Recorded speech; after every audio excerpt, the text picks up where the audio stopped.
আলহামদুলিল্লাহ আমরা আজকে জানি যে আমাদের ঢাকা বিশ্ববিদ্যালয় মানবিকের বিএনইউটি রেজাল্ট দিছে। তো আমাদের এবছর পাশের হাত দেখলে 9 পাস ছিল। তো আমরা গোপালগঞ্জ আব্দুল বিশ্ববিদ্যালয়ে ভর্তি করছি। আমরা এবছর একটা স্টুডেন্ট আমরা যে পরিমাণে রান করছিলাম, আমাদের যে প্রিডিকশন ছিল ইনশাল্লাহ আমরা সে অনুযায়ী সফল। আমরা জানি যে এবছর ঢাকা বিশ্ববিদ্যালয়ের সিট সংখ্যা কমিয়ে আনা হয়েছিল এবং প্রশ্নের কিছু প্যাটার্নও ঝামেলা ছিল রিটেনে, তারপরেও আমরা কিছুটা আশাবাদী ছিলাম এবং আমরা আজকে রেজাল্ট পাইছি। তো এই অবস্থায় আমরা জানি যে গোপালগঞ্জের, আমরা যদি বলতে পারি যে গোপালগঞ্জের ইতিহাসে যেটা বলতে পারি মানবিক থেকে একটা ইতিহাস করা রেজাল্ট, জিহাদ 16তম হয়েছে সরকারি বঙ্গবন্ধু কলেজ থেকে গোপালগঞ্জ। জিহাদ আমাদের মাঝে এই অবস্থায় নাই, একটু পর আসবে।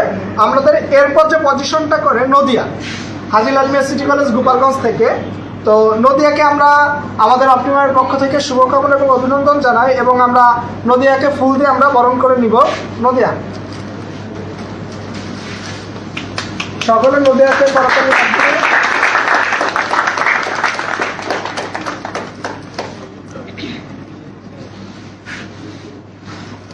নদিয়া, তোমার যে যাত্রাটা ছিল দীর্ঘ 3 থেকে 4 মাস অপটিমামের সাথে শুরু থেকে, এরপর তোমার হিউজ একটা সফলতা, একটা ন্যায় আসছে।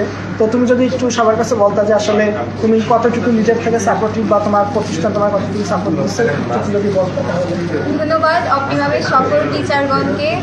আমি অনেক বেশি শুকরিয়া আদায় করি সবার কাছে। আমি আজকে এত ভালো একটা পজিশনে আসতে পেরেছি, সবার জন্য স্পেশালি সাবির স্যার, এছাড়াও অনেক টিচারের কাছে আমি পড়ছি অপটিমামের। সবাই আমাকে অনেক শুধু পড়াইনি, মেন্টালি একটা সাপোর্ট দিতে, যেটার জন্য আমি এরকম একটা পরিস্থিতিতে আসছি, একটা ভালো পজিশনে আসতে পারছি। সেজন্য সব টিচারকে অনেক বেশি ধন্যবাদ। মামুন স্যার, দেন রেদওয়ান স্যার, আরও অনেক জাহিম স্যার আছে, মিলন স্যার, আরও অনেক টিচার আছে যাদের নাম বলতে পারছি না, বাট সবাই আমাকে পুরো মেন্টালি সাপোর্টটা হচ্ছে সব থেকে বেশি ইম্পর্টেন্ট ছিল, আর গাইডলাইন তো ছিলই সাথে। অ্যান্ড অবশ্যই তাদের অনেক ধন্যবাদ এই জন্যে যে আমাকে এত ভালো একটা পজিশনে আনতে এত বেশি সাহায্য করেছে, এত বেশি সাপোর্ট করেছে। থ্যাংক ইউ নদিয়াকে। আমাদের তৃতীয় নম্বরে যে ছিল 163তম বিপ্লব, অনেক অসুস্থতার ভিতর দিয়ে আসলে ওর জার্নিটা অনেক দীর্ঘ ছিল। ওর থেকে আমাদের এক্সপেকটেশনটা আরো অনেক বেশি ছিল, বাট অসুস্থতার কারণে একটু পিছিয়ে চলে গেছে। ওর সিরিয়ালটা 163তম বিপ্লব। তো প্রথমে সৃষ্টিকর্তাকে ধন্যবাদ, এরপরে আমি মা বাবাকে ধন্যবাদ দিতে যাচ্ছি। তারা অনেক কষ্ট করছে আমার পেছনে, এবং তারপরে যদি আমার আজকের এখানে পৌঁছানো 163 সিরিয়াল, এটা কে কিভাবে নিবে জানি না। অনেকে বলবে যে 163 হয়েছে তো কি হয়েছে, 100-এর ভিতরে তো যাও নাই, বা অনেকে বলে যে 100-এর ভিতরে গেছে কি হয়েছে, 50-এর ভিতরে তো যাও নাই। তো অনেক কিছু অনেকে বলে, তো আমি সেগুলো কিছু কানে নিতে যাচ্ছি না। এটা আমার কাছে আসলেই অনেক বড় সাফল্য, কারণ ভাইয়া এইমাত্র বললো যে একটা অসুস্থতার বিরুদ্ধে, এটা সত্যি আমার লাইফে খুব খারাপ একটা সময় গেছে বিগত 2 থেকে 3 মাস, যেটা আমি ভাষায় বলে প্রকাশ করতে পারবো না। তারপরও যে মানুষগুলো সবসময় আমার পাশে ছিল, জাহিন ভাই, সাব্বির ভাই, মামুন ভাই, আমি মাঝে মাঝে খুব হোপলেস হয়ে গেছি। আমারও কনফিডেন্স লেভেল একদম 0% চলে আসছে। আমি বলছি যে ভাইয়া আমার হবে না। ইভেন পরীক্ষা দিয়ে বের হয়ে আমি বলছি ভাইয়া 1700 সিট, আমি 1700-এর ভিতরে থাকবো না। তো তখন ওনারা আমাকে মানে এক প্রকার বেশি কথাই বলছে যে আরে বোকা, তুমি শুধু শুধু এত চিন্তা করতেছো, তোমার ভালো কিছুই হবে। তো আর এই একটা সময় আসে মানুষের, যে যখন দেখা যাচ্ছে যে এই অ্যাডমিশন টাইমে স্টুডেন্টরা হতাশ হয়ে যায়, তখন তারা মানে বুঝে উঠতে পারে যে কি করবে। তখন মনে হয় যে হিউজ একটা সিলেবাস কভার করতে পারবো কি না, অনেক বই, অনেক পড়াশোনা। তো ওই সময়টা আসলে ওই স্টুডেন্টের একটা ভরসার জায়গা লাগে, যে কাঁধে হাত রেখে একজন বলার মতো লোক লাগে যে আর কিচ্ছু না, তার ভিতরে দিয়ে হবে। তো এই মানুষগুলোর আমি অপটিমাম থেকে পাইছি। এবং আমি স্পেসিফিক্যালি বলতে গেলে আমি জাহিনদার কথাটা আমি একটু বেশি করে বলতে চাচ্ছি, কারণ এমন কোনো সিঙ্গেল দিন নাই এবং এমন কোনো সিঙ্গেল আওয়ার নাই যে জাহিন ভাই আমাকে নিয়ে স্বপ্ন দেখে নাই। এবং আমার নিজের থেকে জাহিন ভাই আমার প্রতি বেশি বিশ্বাস ছিল। আমি নিজের নিয়ে কখনোই বিশ্বাসী ছিলাম না, কিন্তু জাহিন ভাই সবসময় আমাকে সেই প্রেরণা দিছে। আর সাব্বির ভাইয়ের কথা যদি আর একটু বেশি করে বলতে হয়, তো আমি যে অসুস্থতার কথা বললাম সবে মাত্র, সাব্বির ভাই নিজে আমাকে নিয়ে 4 বার ডাক্তারের কাছে নিয়ে গেছে। গোপালগঞ্জে এই নজির আর কারো আছে কিনা জানি না। আর মানুষের সাথে টিচার স্টুডেন্টের সম্পর্ক থাকে, কোচিং এ আসে, পড়াশোনা করাই দেয়, শিখাই দেয়, শেষ, চলে যায়। কিন্তু এখানে আমি স্যার হিসেবে না, আমি আপন বড় ভাই এনাদের সাথে আমার কোনো রক্তের সম্পর্ক নাই, কিন্তু যে আত্মার বন্ধনটা এনাদের সাথে তৈরি হয়েছে এটা আসলে আমার কাছে অনেক কিছু ম্যাটার করে। আমি আমার অন্তঃস্থল থেকে তাদের প্রতি আমি কৃতজ্ঞতা জানাচ্ছি। ধন্যবাদ সবাইকে। আমরা একটু ফুল দিয়ে বরণ করে নিব।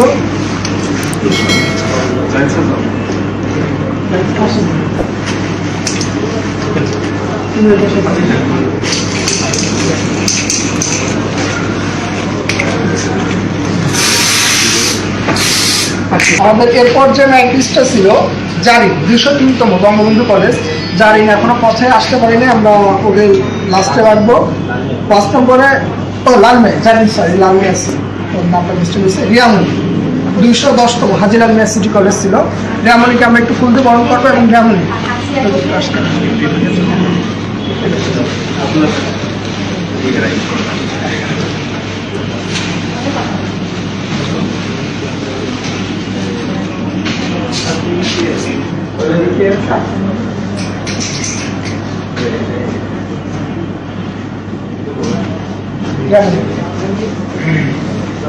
আসসালামু আলাইকুম, আমি রিয়ামণি। এই বছর ঢাকা বিশ্ববিদ্যালয় খরানিতে 210তম হয়েছে। সবার আগে প্রথমেই আমি কৃতজ্ঞতা জানাই মহান আল্লাহ তাআলার প্রতি, কারণ আল্লাহ অনেক রহমত ছিল আমার ওপর, যে কারণে আমি আজ এই পর্যন্ত আসতে পারছি। তারপরে যাদের কথা বলবো সেটা হচ্ছে আমার পরিবার, আমার আব্বু আম্মু ভাইয়া, যারা আমাকে প্রত্যেকটা স্টেজে সাপোর্ট করে গেছে। এরপরে যাদের বেশি অবদান তারা হচ্ছে কোচিংয়ের ভাইয়ারা। কোচিংয়ের ভাইয়ারা অনেক বেশি সাপোর্ট দিছে। আসলে কোচিংয়ে আমরা অনেকগুলো ভাইয়া পাইছি, শিক্ষক না। যেমন জাহিন ভাইয়ের কথা বলবো, জাহিন ভাইয়া লাস্ট 9 মাসে অনেক বেশি এক্সাম নিছে, অনেক বেশি মেন্টালি সাপোর্ট দিছে। তারপরে ইংলিশ যতটা স্ট্রং করতে পারছি সেটা মিজান ভাইয়ের কাছ থেকে। এরপরে মিজান ভাই আমাদের লাস্ট কয়েকদিন এত পরিমাণ রিটেন পরীক্ষা নিছে, যেটা ঢাকা ভার্সিটি হলে বসে উপলব্ধি করতে পারছি যে ওটা কতটা উপকারী ছিল আমার জন্য। তারপরে জিকের জন্য তো মামুন ভাই আছেই। মামুন ভাইয়ের কাছে তো যে কোনো সময় যে ভাই আজকে আমাদের কিন্তু সাম্প্রতিক ক্লাস লাগবে, ভাই বলছে কবে লাগবে বলো। আর সবকিছুর পরে সাব্বির ভাই তো আছেই, যার কাছে তো সব অভিযোগ করছি, ভাই এটা কেন ঠিক না, আজকে এরকম করতে হবে, এই শিডিউল অনুযায়ী পরীক্ষা নিতে হবে, টপিক ওয়াইজ দিতে হবে। আর আমার মনে হয় যে ভাইয়ের চেতার কথা ছিল আমার প্রতি, কিন্তু ভাই কখনোই রাগ করে নাই। উল্টা আমার মনে হচ্ছিল যে বি ইউনিট হয়তো আমি চালাচ্ছি, ভাই এটা কেন ঠিক নাই, এটা এরকম কেন, এরকম পরীক্ষা হওয়া উচিত। তো সবকিছু মিলায় এই ভাইগুলো পাইছি। আর অনেক বেশি কৃতজ্ঞতা যে আমি আসলে আমি কল্পনা করতে পারি নাই যে আমি 210তম হব, কারণ এটা ডিজার্ভ করি কিনা জানি না। আমার অনেক ঘাটতি ছিল পড়ালেখায়, আমি অত বেশি সিরিয়াস ছিলাম না, কিন্তু ভাইরা সবসময় সাপোর্ট করে গেছে আর ভাইরা কখনো হাল ছাড়ে নাই। এই জন্য আমি অপটিমার সব ভাইয়ের প্রতি অনেক বেশি কৃতজ্ঞ। আমাদের পরবর্তী মেরিট লিস্ট ঋতু 401তম হাজিলাল মিয়া সিটি কলেজ, 517তম সাবিরা কলেজ, কাশিয়ান কলেজ ছিল এখানে। সাবিরা যদি আসতাম।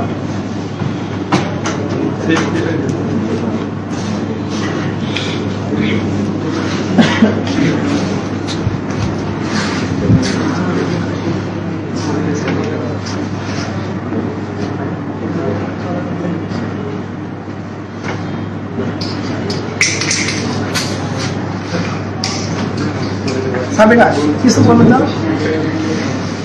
আসসালামু আলাইকুম, আমি সাবিরা ইসলাম।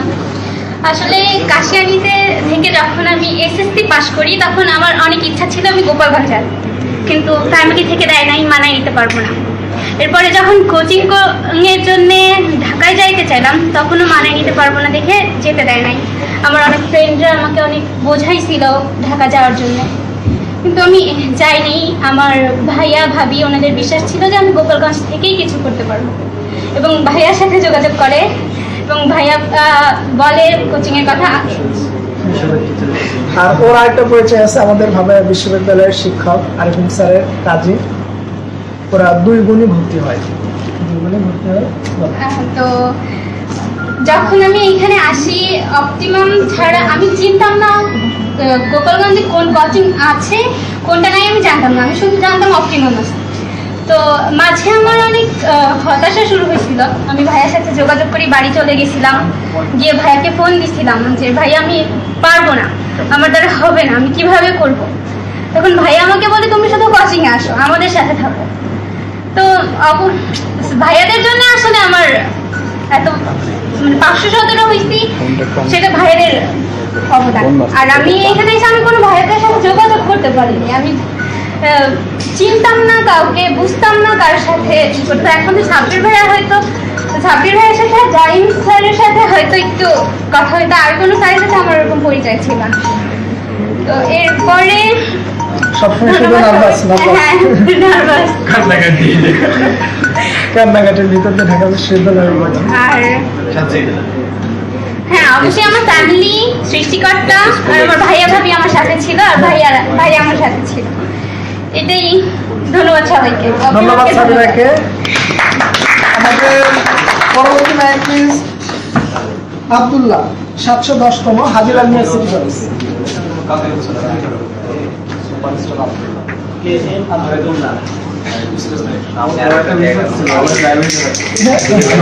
লাইব্রেরিতে পড়াশোনা করছে। আমি দেখছি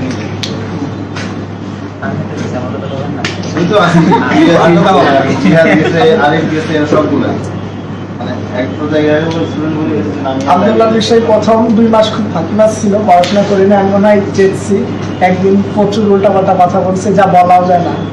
হয়তো বা ওর দীর্ঘ প্রায় 3 থেকে 4 বছর, ও তো পরে আমার কাছে 3-4 বছর, তারপর থেকে ওর ফ্যামিলির সাথে খুব একটা সম্পর্ক করে প্রচুর পরিমাণে গালাগালি করছিলাম, ওর মনে হয় বেশি গালাগালি করছি ক্লাসের ভিতর, যা বলাও যায় না।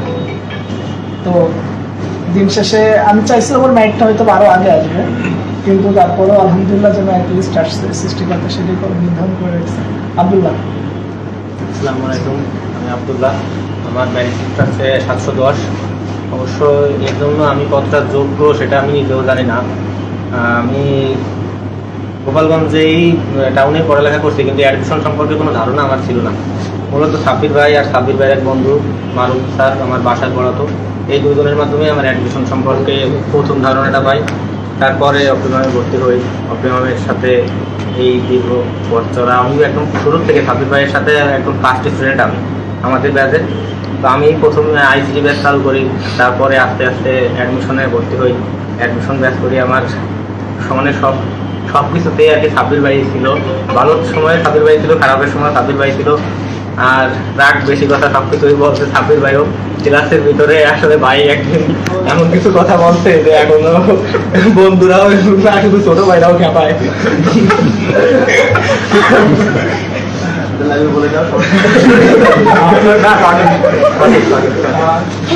তারপরে ভালো একটা রেজাল্ট আসছে, এর জন্য সাব্বির ভাই এবং কোচিং এর সবাইকে অনেক ধন্যবাদ। এবং আমি ধন্যবাদ জানাই আমার আম্মুকে, কারণ আমার থেকে আমার আম্মু বেশি কষ্ট করছে। আমার রাত জায়গা, আমি অনেক রাত থেকে পড়ালেখা করছি, পাশাপাশি আমার আম্মু রাত জেগে রয়েছে আমার সাথে। আমি রাতে চা খাই, আম্মু চা বানাইতে হচ্ছে, খাবার রান্না করে দিচ্ছে রাতে, মানে অনেক কষ্ট করছে। আম্মুর জন্যই মূলত আমি হয়তো টাকা পয়সা দিতে চান্স পাই। ধন্যবাদ। আমাদের পরবর্তী ম্যাট্রিক্স আসামি 106তম হাজির আলমিয়া সিটি কলেজ। আসো, হ্যাঁ ওইখানে দাঁড়াও, তুমি ওইখানে আসো।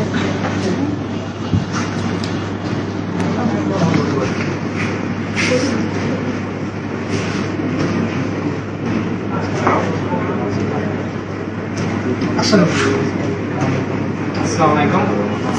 আমি সিটি কলেজ থেকে ইনকাম পাস করেছি এবং গোপালগঞ্জে আমার কী বলবো আমি নিজেও যাই না। আমি আসলে অপশনকে চিন্তাম না। সর্বপ্রথম আমি যখন চিন্তাভাবনা করি, আমি অনেক দিনের শুনছি, আমার ফ্রেন্ডরাও যে ক্লোজ ফ্রেন্ড ছিল তারা ঢাকায় গেছিল, তাকে আমাকে সাজেস্ট করেছে চল ভাই আমরা সবাই একটু ঢাকা। তখন আমি আমার ভাই অ্যাডভাইস ছিল, সেও আমি গোপালগঞ্জ থেকে করেছে যে আমাদের সমস্যা আছে, তুই মজা গেলে মানা নিতে পারিস না, যাতে গোপালগঞ্জ থেকে পর অপটিমাম বেস্ট আছে, ফ্যাসিলিটিভাবেই গোপালগঞ্জে অপটিমামে সেই দিতে পারে।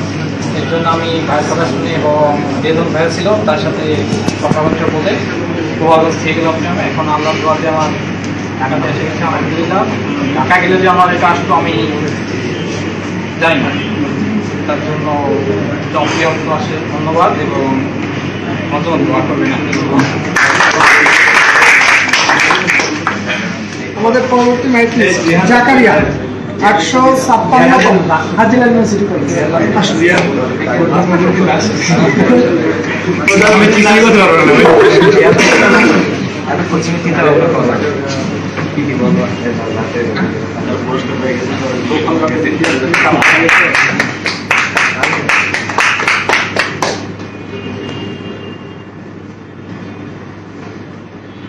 জাকারিয়া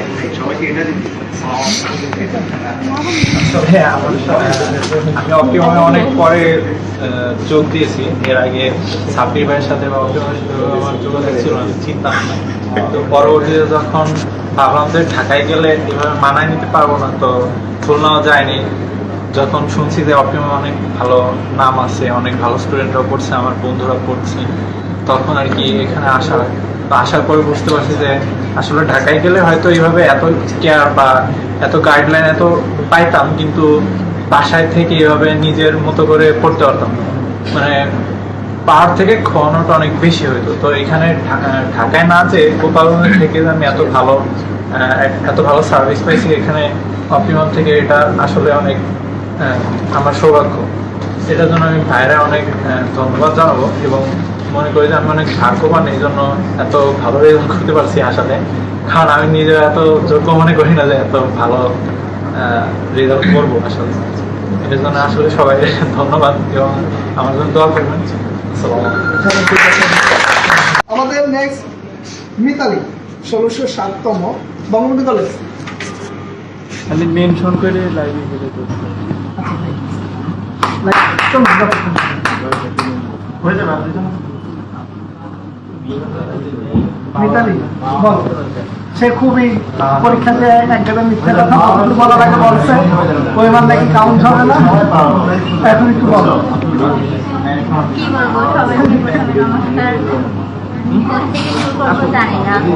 যেদিন ঢাকার পরীক্ষার ডেট দেয় সেদিন থেকে শুরু হয় আমার কান্নাকাটি। হবে না হবে না হবে না, মানে একটা গান, হবে না হবে না হবে না। সাব্বির স্যারের কাছে কান্নাকাটি, জাহিদ স্যারের কাছে কান্নাকাটি, পুরোটাই। তারা সবাই শুধুই একটা কথা বলতে হয়ে যাবে, কিন্তু আমি কি জানি। ইভেন পরীক্ষা যেদিন দিই, পরীক্ষার হল থেকে বের হয়ে অজ্ঞান হয়ে যাই। আমার আসলে ওএমআর প্রবলেম হয়েছিল, আমার 2টা ওএমআর আমি পূরণ করছিলাম, কিন্তু যে লাস্টে যেটা পূরণ করছিলাম সেটা আমি ইংলিশ জানাইতে পারছিলাম না। তো আমি তো একদম শিওর যে হবে না। শেষে হলে তো তাহলে তো পজিশন আশা করি দুই তিনশো ভিতরে ঢুকে যায়, ইংলিশ অনেকগুলো দাঁড়াইতে পারে। হ্যাঁ, জাগাইতে পারিনি। তারপরে হচ্ছে যে আমি রেজাল্ট দিবে আমার মানে কোনো টেনশনই নাই। আমি ফোন আমার রুমে রেখে পাশের রুমে চলে গেছি। তো এসে একটা SMS দেখলাম, তো আমি কি করবো আমি জানি না, তখন পুরো পাগল হয়ে গেছি, কি বলবো। আর আমার এই অবদানের পিছনে যার সব থেকে বেশি অবদান সেটা হচ্ছে জাহিদ স্যার। আমি তাকে যখন যেভাবে বলছে আমাকে সেইভাবে জিজ্ঞেস করছে, আমি বলছি আমাকে এই টপিকের উপর এক্সাম নিতে হবে, সেইভাবে আমাকে এক্সাম নিতে। তো তার আর ইউনিটের রেজাল্ট দিচ্ছে, তাদের সেলিব্রেশন হচ্ছে এখানে আছে।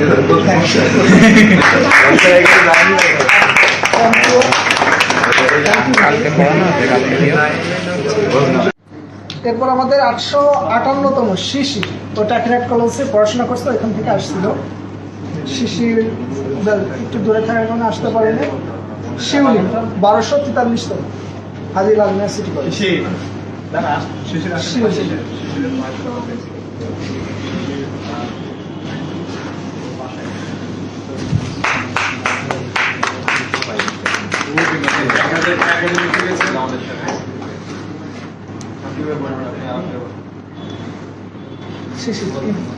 শিউলি কিছু বল।